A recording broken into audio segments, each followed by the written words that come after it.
NEET UG 2026 re examination जो एक बार फिर से परीक्षा होने जा रही है, इसको लेकर बहुत ही एक हल्ला जरूर मच गया है, जहां पे इसी के साथ ही दो बड़ी खबरें भी हैं जो सामने आ गई है। एक है सुप्रीम कोर्ट से जुड़ी हुई और दूसरी है टेलीग्राम पर बैन लेकर जो दिल्ली हाई कोर्ट का मामला सामने है। पूरी कहानी की शुरुआत होती है एक नई पिटीशन यानी कि याचिका से, जिसमें कोर्ट ने गुहार लगाई है कि जब पेपर लीक कुछ ही सेंटर्स पे हुआ था तो सभी जितने भी 22 लाख बच्चों का ये दोबारा एग्जामिनेशन देने का आखिर ये बड़ा फैसला कैसे ले लिया गया है।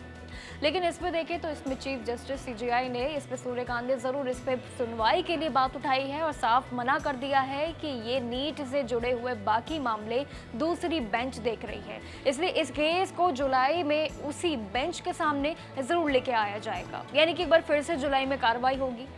परीक्षा की अगर बात हो रही है तो उससे पहले भी 1 जून को एस्पिरेंट्स ने पेन एंड पेपर के मोड में ये इसके बजाय कंप्यूटर बेस्ड टेस्ट यानी कि सीबीटी मोड में एग्जामिनेशन करवाने की मांग भी की थी, लेकिन उस पे सुप्रीम कोर्ट ने उसे भी खारिज कर दिया। लेकिन कोर्ट का ये भी कहना है कि एग्जाम कैंसिल होने के बाद उसे दोबारा करवाने में एडमिनिस्ट्रेशन पे पहले से ही बहुत ज़्यादा प्रेशर है, पहले से ही बहुत ज़्यादा उन पे प्रेशर के साथ साथ जोर है, तो वो प्रैक्टिकल जितना दिखाएंगे, जितनी चीज़ों में उलझेंगे उतनी ही समस्या बढ़ेगी, इसलिए नए ऑर्डर देना बिल्कुल भी हाल ही में ठीक नहीं है। आपको बता दूं कि 3 मई को हुई ये पहली नीट की परीक्षा पेपर लीक के विवाद में जरूर घिरी रही, जिसके बाद 12 मई को हुई रद्द कैंसिलेशन के बाद अब ये परीक्षा 21 जून को होने जा रही है। 21 जून का ये वेट काफ़ी लंबे समय से हो रहा है कि आखिर 21 तारीख कब, और वो बिल्कुल करीब है। अब देखिए, चीटिंग और फ्रॉड को रोकने के लिए भी सरकार ने देश में टेलीग्राम पे भी रोक लगा दिया है, बैन कर दिया है 22 जून तक टेम्परेरी बिल्कुल बैन, जिसके खिलाफ टेलीग्राम अब दिल्ली हाई कोर्ट भी जरूर पहुंच गया है, यानी कि ये मामला धीरे धीरे आगे बढ़ रहा है। टेलीग्राम का भी यही कहना है कि पूरे प्लेटफॉर्म पे रोक लगाना बिल्कुल सही नहीं है, इस पे तुरंत सुनवाई होनी बहुत जरूरी है हाल ही में।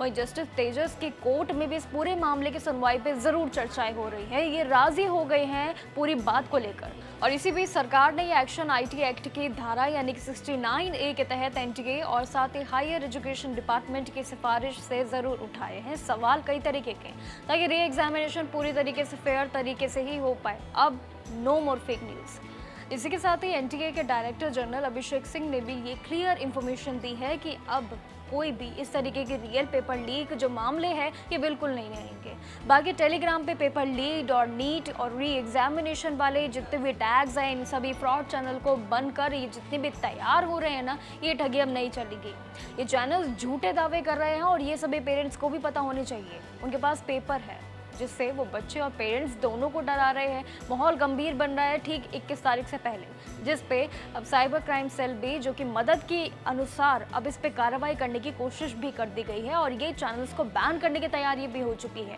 लेकिन निर्भर आप पे करता है कि देखिए, सिंपल है कि पहले भी आपने काफ़ी बार भरोसा किया जिसको लेकर ये पेपर लीक मामले चले, और एक बार फिर से अगर वही गलती आप भी दोहराएंगे, बच्चों के साथ अगर पेरेंट्स भी ये गलती दोहराएंगे, चैनल्स पे यकीन करते हैं पैसे देके, अगर वही क्वेश्चन पेपर को बच्चों को पढ़ाते हैं, तो ये सबसे बड़ा मैसेज है कि ये गलतियां बार बार रिपीट होना ये एग्जाम की ट्रांसपेरेंसी पे कई ज़्यादा सवाल उठाएंगे ही उठाएंगे, और जिस पे निशाना सीधे किसे कसा जाता है, सरकार को। सरकार अपनी तरफ से कोशिश कर रही है, कहीं ना कहीं उनकी गलतियां हैं जो वो एक्सेप्ट भी कर रही है, लेकिन हमारी भी यही कोशिश है कि जितने भी स्टूडेंट्स और पेरेंट्स हैं वो भी इस बात को समझें कि जितने भी फेक चैनल्स हैं इन पर यकीन मत करिए, क्योंकि सारी इंफॉर्मेशन एनटीए सिर्फ अपने ऑफिशियल वेबसाइट के थ्रू ही देता है, कोई और प्लेटफॉर्म अभी तक बना ही नहीं है।